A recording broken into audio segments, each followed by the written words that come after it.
Before the Riderflex podcast episode of the day, a quick word from our sponsor and friends at Marketing 360.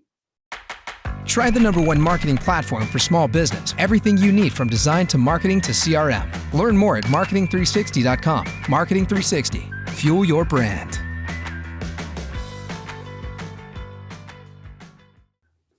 Sean Clercq on the Riderflex podcast. Sean, what's up? How you doing? Hey, Steve.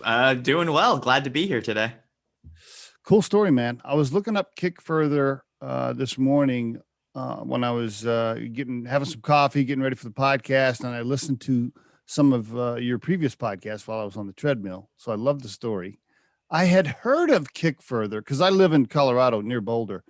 So I had heard of it, but I hadn't really, studied it. I knew kind of what it was, but not really. And so it was cool getting into it. Congrats. You've had it now for what, 6-7 years? Yeah. Coming up on our 7-year anniversary in August. Awesome, man. Before we get into the details though, tell me about Sean, the person. Well, give me some early life stuff, maybe some family, mom, dad, siblings. Talk to me a little bit. Yeah. So I'm a first generation American philosophy student dropout of Rutgers University. And, I kind of say I've always described myself as a lifelong entrepreneur. So I like to tell the story that like way back in the day, when I was 14 years old, one of the games my dad got from this company called Rich Dad, Poor Dad. I don't know if you've heard of that company. They're like kind of like a hustle, like one of the early hustle like organizations, and the game was called Cash Flow. And I remember this game because it had this rat on the cover and it's like how to get out of the rat race. And this was when we were like 14 years old. We played it on Christmas Day and it was all about how, the only way you can get out of the rat race is by, having some kind of passive income stream, right? And, one of the best ways to do that is to have a business that makes money where you don't have to work a 9 to 5 if you own a business that actually produces revenue for you. And I was like, wow, that seems really smart. Why doesn't everybody just own a business, right? Like that seems like the thing to do. That's how you win the game. That's how you win the rat race, So I knew early on, I was like, yeah, it's got to get a business, that's the way you win. And so I just kind of had that lens from a very early stage in my life. Was your dad an entrepreneur? Yeah. So my parents, they, did like the ultimate evil of starting a business kind of together, my mom and my dad. So they ran a sourcing company with an office in Beijing, China, and an office here in, an office in New Jersey. And I'm a first generation American. So my mom's Chinese, my dad's Belgian. I see. Okay. Very cool. So they sourcing as in like if I wanted to make, I don't know, coffee cups and I was in America, I would call your mom and dad and say, hey, can you find me a manufacturer to make these coffee cups? That type of deal? Yeah, exactly. Except it was more like, hey, it's like not such a pretty story today, but it's like, hey, I'm making coffee cups in Pennsylvania for like $2 a cup. And if I make them in China, I can make them for 50 cents a cup, right? And improve my margins very dramatically. So there was like a huge globalization of manufacturing that happened in like the 80s and the 90s. And my parents ran their business on, really helping to outsource manufacturing to China. How'd your mom and dad meet? That's a crazy story. So my dad, I like to say, is one of the first white people in China. So he was a student at ANU in Australia. And Australia opened up diplomatic relations with China like early on. So he went there as a student, literally one of the first white people that got into China. He's been there for more than 40 years. So he went there when he was 22 years old. As a student, as part of this like Australian little diplomatic trip. And then they met at some like random little party that was, this was still when like the politics in China were super strict. And the way my dad tells the story is that he pretty much got a visit from one of the like political people. And they were like, listen, you got to either marry this Chinese woman or you have to stop dating her because Wow. we don't like what's going on here. Like Wow. these were the dark, like the communism days of China, you know? So, Oh my um, golly. so yeah, they got married like after dating very little time, and then they emigrated to Australia, and they had a second marriage in Australia. Oh, they did. Okay, where do they live now? Yeah, all over, mostly in America, but they have some property in Australia as well. Okay, where did you graduate high school? I was born and raised in New Jersey, so I graduated high school in New Jersey, and then I went to Rutgers for way too long, and then I started the business. Okay, any siblings? Yeah, older brother and an older sister. So none of the three children were involved in the sourcing business? So I worked within the family business for like probably a year or a year and a half. But it's always kind of been this philosophy that we've had that like nepotism is not a good thing, you know? And like when you work within the family organization, you get like more opportunities in kind of an unfair way. And it doesn't teach you the right lessons about the world was kind of like our philosophy, right? That like you should earn your own way was kind of the theory. Okay. Okay. So you dropped out of now. Were you working for the family business part-time while you were going to school at Rutgers? I took a sabbatical from Rutgers, so I've never been the best student, and I always found I learned more and I was happier when I was working. So yeah, I took a sabbatical in my junior year, and I worked for a year and a half. Okay, and then never went back. No, and then I went back and then did, a semester here, a semester there while I was kind of like figuring out like, oh, let's try this for a little bit, and then, one thing would go, one thing wouldn't. So yeah, I literally have 4 credits left to finish my philosophy degree. And then as I was enrolled to complete the degree, I got accepted into an accelerator in Colorado for the business. And it was like either start my business or complete a philosophy degree. And that seemed like a no-brainer. Okay, so you were chasing the entrepreneurial stuff, kind of going to school. Why philosophy though? Did you just pick that because you were like, okay, I'll just major in this. I know I'm going to be a business owner and an entrepreneur, but whatever, I'll just major in philosophy. Yeah, kind of. I mean, so I always liked philosophy. It's one of those things where, I do think the adage of like learning how to think, kind of applies.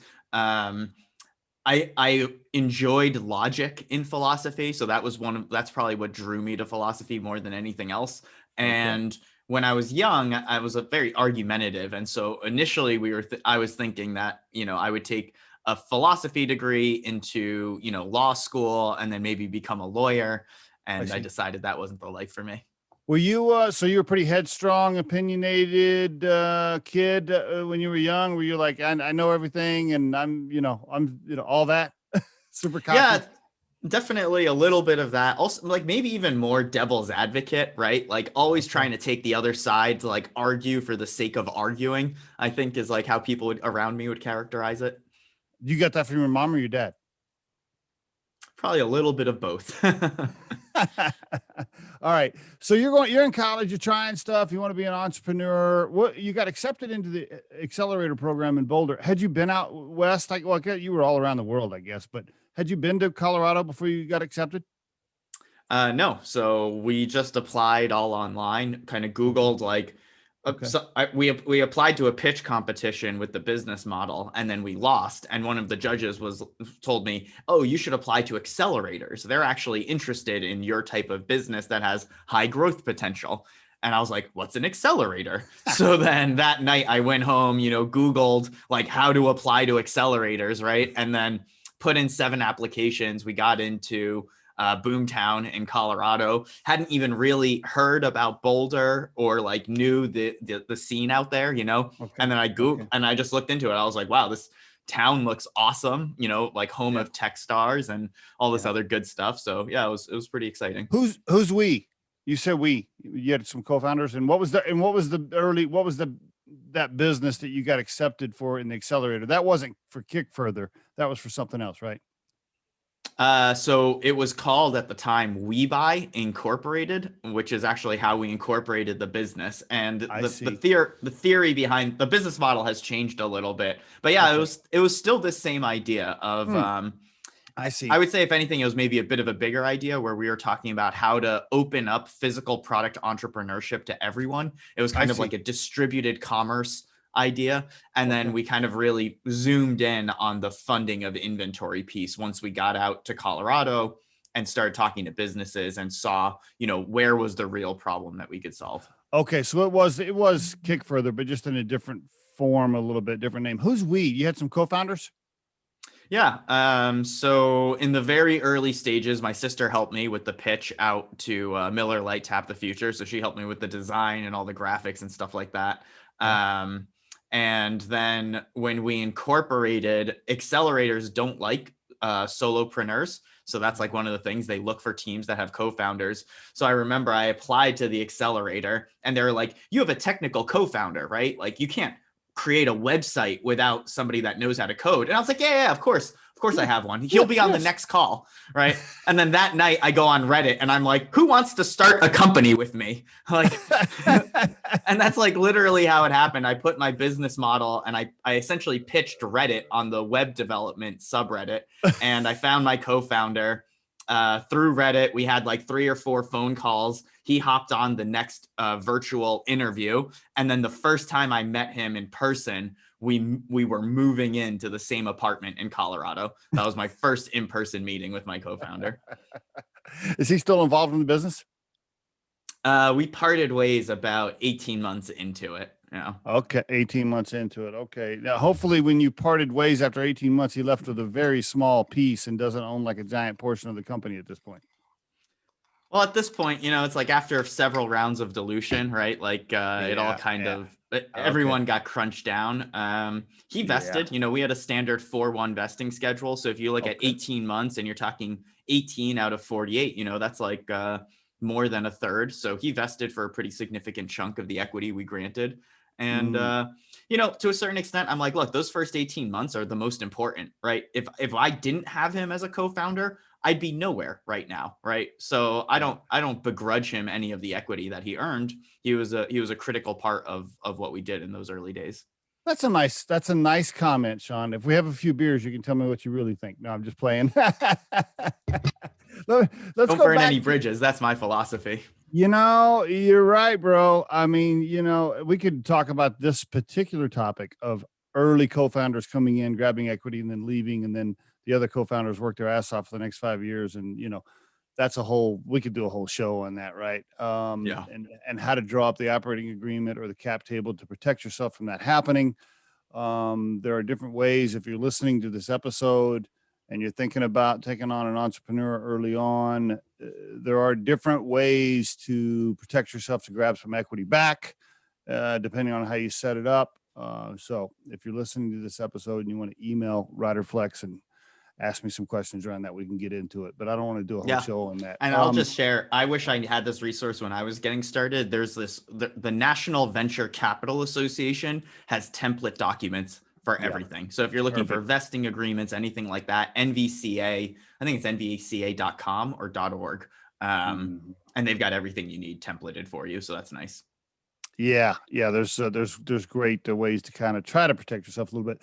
Let me go back just a tad. The idea though, like what are you like? You're at Rutgers, you're like, I don't know, you're at a bar with some friends, and you're like, I got this idea. And then you like call your dad. I mean, how did it, I just want to make sure I know how it formulated into originally applying. Was that just you, and who were you talking to about it? Well, so this was one of those things. So I often talk to entrepreneurs that are like, how'd you get the idea, right? It comes up pretty often. And the reality is I was running another business, and it was a super normal, like regular business, right? Like I was in sourcing, so I knew how to operate a supply chain. And it was like, what's much more profitable than selling supply chain services is actually running a product business, right? A merchandising company. So I started my own merchandising company. I was running my own supply chain. We had 600,000 of sales in the first year, which for me as like a 20-something-year-old was amazing, right? I cleared $180,000 of net revenue in that first year. So I was very happy with that. So what was the name of that company? That was called CPG Merchandising. So China Performance Group Merchandising. Were you the sole owner, or were your parents, did your parents help you get that go? Was it just you? Yeah, it was just me. I mean, we filed Delaware LLC, cost like a couple $100. I had relationships from when I was sourcing, so I had already started to build out a few of these relationships. And we went out there. Our main client at the time was Hayband, which is like a catalog retailer, right? So not like the sexiest products, but stuff people were still buying. Our number one seller was a 36-inch fiber optic Christmas tree that spun. So like stuff like that, right? Okay, so let me take a deep breath here. By the way, that mic you're working on is a little bit hot. If you get too close, that mic's a little bit hot, so be careful leaning in. But if you lean in too close to it, it's jamming up on us. All right. Real quick, I want to make sure I take a deep breath here. So let me tell me if this is right. Going to Rutgers, you want to be an entrepreneur. You're taking the philosophy classes, whatever. You're like, yeah, cool, I'll go to class, but I want to be an entrepreneur. You're trying things, you're playing around. You're working for your parents a little bit with their company, part-time, whatever. You're learning how to do sourcing.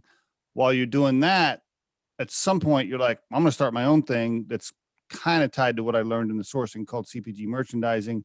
You get that rolling with very little upfront cash needed. And you had some contacts and things, and you knew some things working with your parents' business, got CPG merchandising rolling, made some early money, learned a bunch of stuff about business. And then while you were doing that, the idea started formulating for Kickfurther. Did I get it right? Yeah, exactly. And so it's like you think, well, we were doing this merchandising company in the first year, we would get like an order for, let's say, $100,000 of these Christmas trees, right? And then you have to pay your factory in China. They're not going to make the things for you, right? If they don't get paid because they don't trust you. So you have to come up with, let's say, $50,000, and then you need to come up with another $20,000 to release the inventory after it's been shipped, right? Like something like that. And so that's like 70 grand. So there's always, with physical product companies, there's always this startup cost of needing some capital, right? And so I was very fortunate that I had my family business. My parents were like, okay, this is fine, we'll support you. And they essentially were providing like interest-free finance, right? They had their China office would pay the factory, I would pay them off, right? And then we just kept accounts square like that. But then as the business grew, we went from having $100,000 POs and needing like, let's say 50 to 70K of funding to having $300,000 POs, right? And then we would need $150 to $210,000 of funding. And suddenly it started to impact the cash flow of the main sourcing office. And so at that point, my parents were like, look, you need to go out and figure out another solution, because even if we can float you today, right, you just like project out another 1 or 2 years of growth and we're going to be out of the water. So you need an inventory funding solution that's going to work for you for next year, right? Because we're going to be tapped out like by the end of this year. And when I went out to market to find the inventory funding solution that could carry me through the projected growth I had for the business, there was just nothing available. And it was like, wow, that seems like this huge problem where every single vendor, every product business I talk to has the same problem, that they have to finance their inventory. They have to pay their factories before they can start to make money, right? And it's like, how is there no good solution, right? There's no, like, nobody's that figured it out of how to fund inventory. And so that seems like a much bigger opportunity. So we started Kickfurther. Wow. Now that's a great story. I really appreciate you tying all that together. So kind of your parents were the first Kickfurther investors, right? I mean, kind of like, if you really think about it, like they were the original ones floating the cash for product and inventory. And then you're like, wait a minute, I need to, like you said, you talk to them and you turn it into business. Wow. I love that story. Okay. Very good. So they were also actually the first Kickfurther investors, because they wrote the first check after we got out of the accelerator. I was about to ask you. All right. So you got accepted into the accelerator. Can you tell the listeners that don't know? So you get accepted into the accelerator, you move to Boulder with this dude you don't know, that you're moving into an apartment with, like you barely know him. He's your co-founder, you're moving in together. So will you tell people how that works for folks that may not know, like when they hear you say got accepted to the accelerator, for the commoners and the laymen out there, tell them what does that mean? Like, what did that look like? Yeah, so an accelerator is essentially, it's like a business crash course, right? So all of the accelerators are different. Some of them are focused on, software. Some of them are focused on physical goods. You just Google, right? Like, what is an accelerator? Do the same homework I did. That's going to provide you a better overview than I can in a quick podcast. But that's what it is. It's a business accelerator. So you have an idea, a business plan, maybe some customers, maybe some revenue, and they have a whole bunch of mentors and investors and theoretically expertise in how to scale up or grow or accelerate your business to take you from, if you're at A, they want to take you to like, E, F, or G, right? And then these accelerators, they typically culminate in what they call a demo day. And the demo day, you go out and you pitch to their network of investors. And then their investors essentially can approach you after the demo day to say, hey, I'd like to invest in your company to continue to support your growth, or, whatever it is. And typically these accelerators are like 3-month long programs. So Okay. it's a very condensed schedule. You're meeting people every day, mentors, potential investors. It's a lot of fun too. What piece did they take? How much ownership did they grab? So accelerators vary. It depends on which one you go to. They have different structures. The one when we went into Boomtown, and I don't know what their deal is today because we were cohort number 2, they took 6% for $20,000. Okay. So early on, your cap table and ownership, it was you, your co-founder had a piece, they had a piece, your parents probably had a piece. Was there any other early cash in there? So when we were in the accelerator, it was just me, my co-founder, and Boomtown. My parents didn't have a piece then. And They then didn't. They after the didn't. accelerator, yeah, we raised our first round, and then they invested after we got out of the accelerator.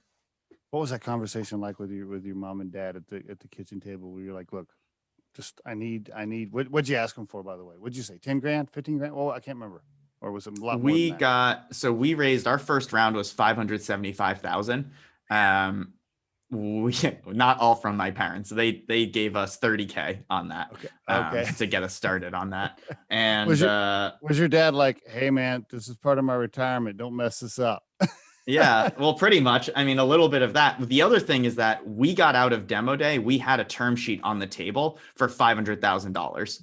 So Oh, that's the really? Oh, key. That's like a piece of the story where we got out of the oh, accelerator. We had an offer for $500,000. I And see. then with that offer in hand, which, we had the deck and all of the materials and everything was prepared, right? So I ran the exact same pitch and investor presentation for my parents and my co-founder's mom. So my parents provided 30K, my co-founder's mom invested 20. And that was like enough where we were like, look, we can raise this money ourselves as a friend and family round, and we can retain a lot more control and equity of our business than taking this easy $500,000 that was being offered to us. Ooh, let's take a deep breath right there for the listeners. Great lesson, great advice. Really appreciate you sharing that. You're absolutely right, bro. If you would have taken that 500 grand, I mean, who knows what would have happened, right? I mean, it probably wouldn't be the same thing today. Something would have, I don't know, it could have went bad. But wow, was that a tough decision? Were there some late night happy hours where you're like, damn, 500K?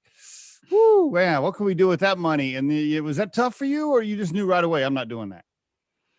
It was definitely tough. And it's also like, it's not just you, you've got a co-founder and other people that have been working with you. It's just crazy. It's like 6 months prior to getting the offer for 500K, I was, literally didn't have anything, no code, no revenue, no customers, pretty much not a business plan, just lost a pitch competition, right? Like, and you go from that 6 months later, you have people that want to value your business at, $1.5 million.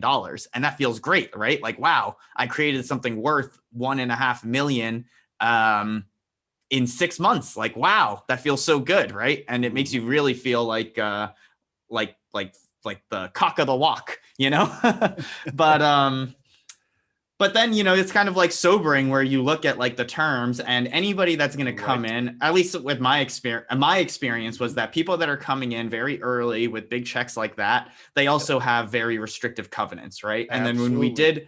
we kind of did the math, and it's like, wait, we're giving up board control in the first round that we're ever going to do. Like it's, when the business is 6 months old, we're going to give up control of the board. That doesn't seem smart, right? And then like you do a little bit of research and it's like, wow, yeah, you can, if you have a bad investor early on, that can kill you, right? Like, and if you give up board control, you can get fired out of your own business. That's and right. It's like, why would I introduce that risk, if I don't have to? Especially that early, right? I mean, you're taking away all the fun of actually having control of the cap table. Yeah, because as soon as you take enough cash to lose control of the board votes, I mean, you're essentially really not in charge at that point. I mean, maybe the board kind of plays along, like, okay, you're the CEO, you're still running the day to day, but they can call at any time and tell you to do something different. So cool. I'm glad you made that decision. By the way, are you still in control today, or you've taken on several more rounds now, and the cap table looks totally different? Can you share that? It's equal. So we have a 5-person board with 1 independent vote, 2 company seats, and 2 investor seats. Okay, you've learned a lot about managing the cap table, huh? And the board over the last few years. You better, if you want to survive, right? How many investors, can you share that? How many people are you having to call every quarterly and say, okay, here's where we're at and all this? What's it? We don't do investor calls. That's I create a deck for the board meetings, and then I update that deck with some of the performance metrics, and I share that as a stakeholder update. So that's a nice way of just doubling up on the work, right? You have to get the stuff ready for the board anyway, and then you send it out to all of the stakeholders. But we have, I don't know, like I want to say 75 to 100 lines on our cap table. It's aggressive. Yeah. Because we didn't come into this with I didn't come into this with a big venture network, right? So our first round had 24 people in the first 575K round, and in the early days, it's like you take the checks where you can get them, right? So we were taking $10,000 here, like $15,000 there, pretty much what we could get. 75 to 90 lines on your cap table. That's a lot. What advice would you give to anybody listening right now? What tips would you give them? Would you say, hey, try to keep it less than that, or hey, managing that is a pain in the ass? What would you say about it? Well, a lot of those lines are also Kickfurther team members, right? So one of our philosophies at Kickfurther is that everybody gets a piece, right? So from the very beginning, we've had every single person we've hired has been given a little piece of equity. As long as they stayed with the organization for at least a year, they would vest. And for me, it's like one of those things where it is there's additional complication and, expense, and you have to spend resources to maintain a cap table that is that large. I think that we have received commensurate value or more because people like the philosophy and they appreciate the culture of being a part of the outcomes of what they work for, right? So it's like, hey, when you work at somewhere else, you get your salary. With Kickfurther, you can also own a piece of those outcomes, right? Like hopefully providing our team members with a path out of the rat race as well, like a little bit of that ownership too. That's great. Is it drawn up on the operating agreement, like Class A, Class B, non-voting, voting? Is that how you have it designed? We just have common and preferred. So we only have 2 classes of stock, and preferred is for the investors. They get liquidation preference. We've kept it pretty clean. You can see some different classes of stock that have like significant differences. Ours is just as a liquidation preference. So it's pretty clean. Total cash raised so far since the life of the business? 10.9 million. Wow. How about that, my friend? 8 years 8 years in business. You're still the CEO. You've raised that much cash, and you're managing a pretty large cap table. That's not easy, my friend. Congratulations on that. I mean, really, I mean, that's something to be super proud of. Can you talk to us about revenue? Can you share? I know it's a private company. I don't know how much do you want to share revenue size or employee size? Give the people, give the listeners an idea of how big the company is today. Yeah. So we've grown a lot is what I'll say. When we got to Buffalo at the start of 2019, we were a 6-person team. Today, we are 26 people. In terms of revenue, we should be tracking this year. We're looking at about 2.5 million, I would say, is what we should be doing in 2021. And we're tracking at roughly 100% growth year over year. So that's kind of the high level metrics there. Very nice. You know, you didn't come up through the ranks as an executive for some Fortune 500 company before you started this. So you kind of had to, I mean, you had your parents though as mentors, and you watched them their whole lives. And so that was huge, I'm sure. But you've kind of had to, you know, you've had to teach yourself through mentors how to be a CEO and grow this thing, right? It wasn't like you were a SVP for a Fortune 500 company before this, right? You know, what advice would you give the listeners on becoming a CEO, and you know, and what you've learned from the growth of the company so far in that position? You know, early CEOs, what would you tell them? You know, what you said, right? Which is you're going to have to learn a lot. So adopt a growth mindset, both personal growth and professional growth, and stay humble and recognize that you don't have to reinvent everything, right? There's actually a lot of really smart people out there that have solved a lot of the problems that you encounter in your day to day. Other people have encountered them and they've solved them, right? So educate yourself. And at the same time, don't allow yourself to get stuck in analysis paralysis, right? There's a point where you've gotten all of the information or 99% of the information that you're going to have, and you just have to make a decision and move forward and deal with the consequences of it, right? So those are the two pieces. One is educate yourself, get the best available information to make the best possible decisions. And then step two is make those decisions and move on, right? Like keep moving forward. Don't get stuck, right? And I think those are the two pieces of advice I would offer. Wonderful. Great advice, Sean. Right now, it'd probably be a great time to give the listeners like the elevator pitch, you know, Kickfurther as it stands today for everybody listening saying, wow, this is a cool story, but what is Kickfurther again? Why don't you give them the quick 3-minute elevator pitch? And by the way, for the listeners, it's kickfurther.com, kickfurther.com. Go for it, Sean. Tell us. Yeah, so Kickfurther, we solve that problem that I described earlier, which is every product business has the same issue. You have to pay your factory to make your stuff before you can start to earn revenue by selling it. And the way Kickfurther solves that problem is we have created a marketplace where we have a community of users that are very excited to fund inventory for product businesses at cost. So you want to sell 1,000 doodads. You've got a factory, they're willing to make it for you, but you need to pay them $10 a piece to make the doodads, right? So you come to Kickfurther, you raise $10,000. That's $10 per piece, right? Times 1,000 pieces. Our community provides the $10,000. They are buying the inventory at cost. We go to your factory and we say, hey, here's $10,000. Please produce 1,000 units for the business.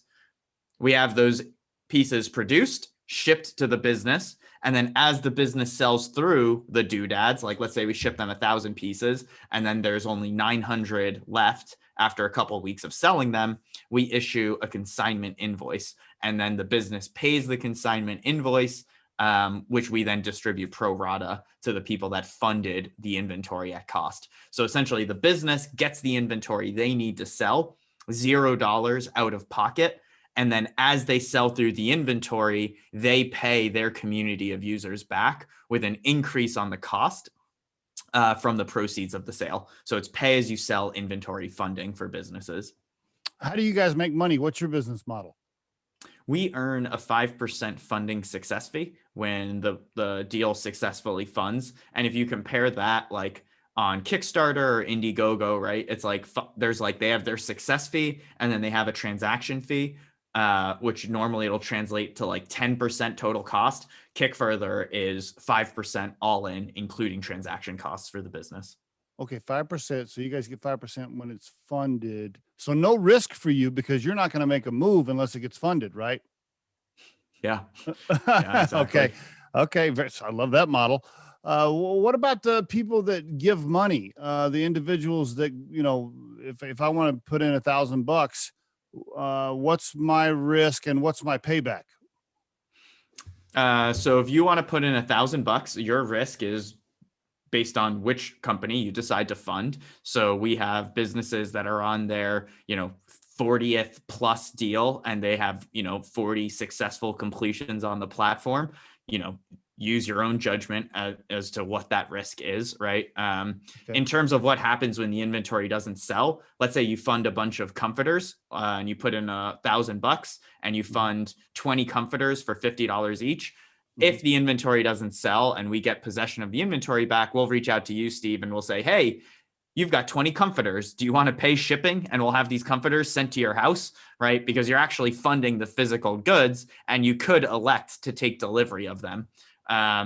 You can imagine our larger users that are putting in $10,000, $20,000 into these inventory runs are not really interested in taking delivery of like 2 pallet loads of inventory. So we also provide a liquidation option to our users. But if we go through liquidation, liquidation is going to be pennies on the dollar, right? We're pretty happy if we get 5 cents on the dollar if we have to put inventory through a liquidation. I see. So I could get some money back if you had to liquidate it, but I could lose some cash. Obviously, it's just like the stock market. I mean, there's a risk here. How soon do I get money back? And if it does sell, what am I making? What's my interest on the 1,000? Yeah, so it depends. You can make, we have probably deals live right now that are offering about 2% a month. So, you could see a deal might be, we just funded a deal that was 20% with an expected selling period of 9.5 months, which means if you put in $1,000, you would expect to get $1,200 back in about 9.5 months if the inventory sells through. I mean, 20% return is great. I mean, are they all like that? So our average is anywhere between, our average is 1% to 2% a month. So 2% is high, I would say, but there's plenty of deals that are offering 1% a month. What percentage of deals crash and you have to liquidate? We have a 2.2% cancellation loss rate. So after you take into account the fact that most of the businesses, they don't fail to sell all of their inventory. So even when they have problems, they'll normally sell through 30 or 40% and will have like a significant amount of paybacks. And then after liquidation, we end up with about a 2.2% cancellation loss rate, which, washes out for the successful deals. If I'm the company, so I'm the business owner, I'm what do I have to do? What do I factor in your 5% into my margins? Basically, is that what I'm trying to do? Okay. So I actually think I think our way of accounting for finance is the easiest compared to anything else, because it's literally it represents an increase in your cost of goods sold.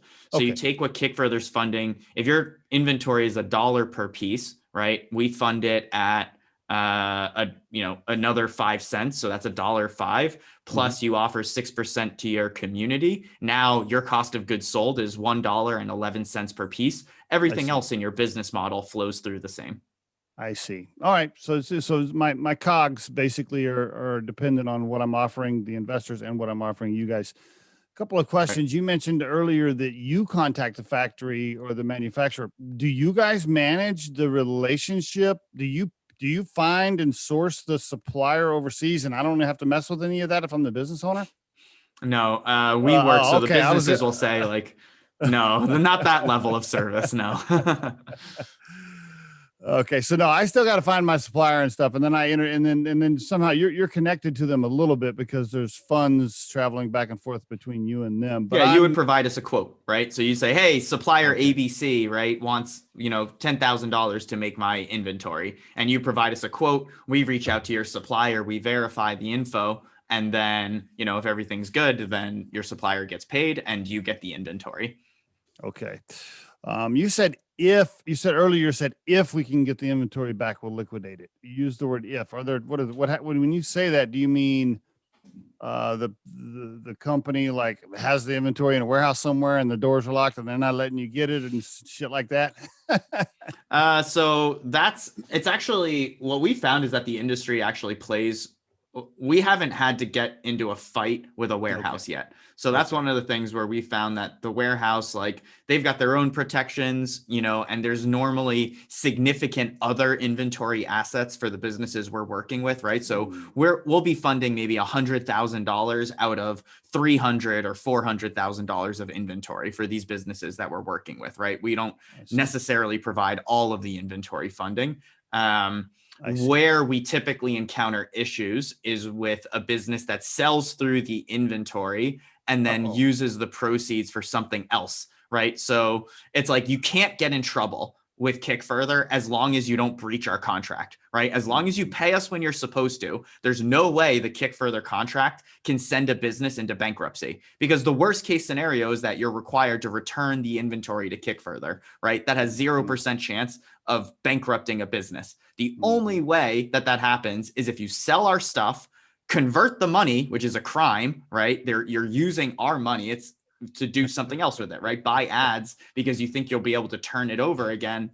And then that fails, right? And then that constitutes a breach of contract. And then we have to go pursue that business. So in that case, it's like there is no inventory left to possess, right? And that's where we encounter issues. Sounds like over the last 7 years, maybe that's happened a couple of times.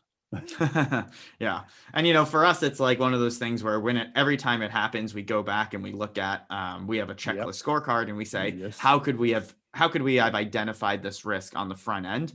Sometimes you just can't, right? Like that's the reality, is that product businesses are risky and entrepreneurship is risky, right? So sometimes there's no way and things just go, sideways. But we get smarter and smarter over time, I'd love to have one of those recordings when Sean's calling up Bobby and he's like, "Yo, Bobby, what the hell, man? You sold all the inventory. Where's my cash at?" Yeah. And, it's like with technology, what you do is you just build around it, right? So it's like you can get to the point where you're tied into the transaction stream so that they don't have the opportunity, right, to convert the money. And so that's what we're building towards right now. And the platform will be stronger when we get there. Yeah, there's a lot more protections there. But now keep in mind when I want to walk through that scenario just for a second before I ask you a couple. I know we're almost out of time. Damn, I could talk to you for another 2 hours. In that case, let's say somebody, they sold the product. They didn't give you the cash, which you need to then fund back to the investors. But you're protected, right? You got your 5%. You already put in your bank. So really, what you're doing is you're having to chase down that cash to protect the investors. Yeah, and we do. So the other thing for our users is it's totally free to use the Kickfurther platform, but we do charge effectively a processing fee when payments come back from the business, right? So it's good for us when businesses pay and complete their deals as well. Okay. All right. Very good. Any competition? I mean, I know there's so many ways to crowdfund and different, companies, and hell, I can't even keep up with them. Do you have, I don't know, you don't have to mention the competition, but do you have a lot of competition in this area? Do you care about that? And if you do, how are you different? So I don't think we have any true competition in terms of people that are operating a inventory crowdfunding platform, right? Where Steve, you can participate and I can participate and any of your listeners can go participate and fund product businesses. I think Kickfurther is relatively unique in that. That being said, there's plenty of people that are lending to small businesses, right? You've got Clercq, Blue Sky, Amazon Capital, Shopify Capital, PayPal Capital, you pick it. If they're processing payments, they probably have a capital arm. Obviously banks are doing a lot in the space as well. So you just look at who's funding small and medium businesses, and that's kind of who we consider our competitors. Okay, I got you. How many applications from people that want to get some money for inventory are you getting? Like, I don't know how you measure that. Is that weekly, monthly, yearly? Like, how many people apply, and then what percentage of the people that apply get approved? So we have about 700 applications per quarter right now. That's one of those things that we look and we want to ramp up. Wow. No, that's not bad. Could be better though. And we'll fund, like, we're funding about 60 new businesses ish every quarter or so, A little somewhere less around than there. 10%, a little less than 10% that Yeah, apply, that sounds get right to approved, me. From get the approved. very beginning to the end. When they don't get approved, what's the most common reason? So like probably the most common reasons is that they're just not a fit for our consignment, or they're too early. So, people will come to us when they've got 120K of trailing 12 months revenue. Our minimum is 150. Or we currently are staying away from things like no refrigerated or frozen goods, no alcohol, tobacco, firearms. So restricted goods, non-US based businesses, or too early, I think, are the reasons we see declines. I see. So no cannabis and CBD or anything yet. So we have done CBD, I believe, because the federal law has changed on CBD. And so now, like, CBD is like federally legal, as I Yeah. understand it. Yeah. But I yeah, think no so. cannabis, no THC. No. Okay. Would you, if it goes, if that goes, if federally approved, you would though? So probably still not, because we essentially, it's like, if it requires a license to sell or distribute, we want to stay away from it, which is why we don't do any alcohol either. It's nothing to do with the philosophy behind it, just the, kind of the way it works, makes it hard to sell or distribute the inventory. Okay. Very good. What's what's the most challenging thing for you right now, Sean, personally in your role? What's the toughest thing for you on a daily basis? Well, that's a super interesting question. So we had a good amount of success recently. I don't know if you saw, but we announced that we closed a $5.9 million round this year with Wow. Tom Golisano in January. So, Congrats. as CEO, it's kind of like you're in this hamster wheel of fundraising your entire life, right? Of like, where's the next dollar come from? How much runway do I have? Do I have enough to fund the growth and the marketing and this and that? And, so it feels like, at least in my experience, I was always looking at less than 12 months of runway, right? Like a ticking clock. And it was always kind of like, how do I make sure that that time on the clock doesn't run out before I accomplish what we need to do, right? And today, we're in a really good position where that, it's like 48 months of time on that clock, right? So there's a lot of time on the clock now. And that gives me the opportunity to focus on things that are important, not urgent. So I would say, like, what I'm doing right now, and the most challenging thing, is I'm learning a ton. I'm in like deep discovery mode on a bunch of topics that I'm relatively new to, like stuff like public equities and things like that, which are becoming very interesting for me. You still go to your mom and dad for regular advice? Do you call them up and you're like, hey, what about this? What about that? They've started coming to me for advice at this point, That's pretty good. Now your siblings aren't involved. No brothers or sisters involved in your business. No, so my brother invested in that first round that my parents participated in as well. So Okay. he's an investor. But no, I'm the only one that works in the business. You're married I am. Yep. and you live in Buffalo with your wife. Any kids? No kids. Two dogs, but no kids. Yeah, living in Buffalo. Is your wife involved in the business? No, she is a writer. Oh, she's a writer. Oh, okay. Very good. How'd you guys meet? So that's a long story. Essentially, we met on the beach when we were like 14 years old in Oh, Italy. oh, really? Wow. You've known her for that long. Yeah. Wow. Okay. Wow. That's pretty cool. I know we're almost out of time. Two final questions. If you could call the kid that was dropping out of Rutgers, the day you're like, I gotta go. I got other stuff to do. Right before you went to the accelerator in Boulder. If you could call him and tell him anything today based on what you've learned so far, what would that be? Read Thinking Fast and Slow and apply heuristics to your business sooner rather than later. And that's very specific advice for me that created a lot of value for Kickfurther. Okay, very good. What's your core purpose in life, Sean? I mean, if you had to put your core purpose into a sentence, why you're walking around on this blue ball in this giant black space. Like what is your core purpose in life? So there's this great sentence that's like, I forget who it is. Somebody says every man dies twice, right? When you die and your body leaves your soul leaves its mortal coil, and the last time somebody says their name. And so I've always kind of said that my purpose is to be immortal in the way that will never be a last time that somebody says my name.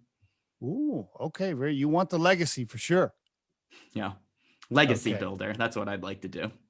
Very good. Well, you're doing it, my friend. Congratulations on everything you've done so far. Super happy for you. Thank you, Steve.